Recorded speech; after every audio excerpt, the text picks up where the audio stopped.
8 फरवरी आ पहुंचा है और आपको पता है कि 8 फरवरी को पाकिस्तान तहरीक इंसाफ ने मुल्क भर में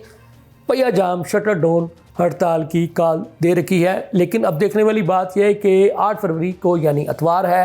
तो 8 अतवार वाले दिन तो आपको पता है कि मुल्क भर की तमाम मार्केट्स जो है वो तो पहले ही बंद रहती हैं, तो इसमें शटर डाउन वाला तो काम जो है वो ये मुझे कोई समझ नहीं आ रहा। पर अब रही बात जो है पहिया जाम, अब देखने वाली बात यह है कि क्या तहरीक इंसाफ के मुतालबे पर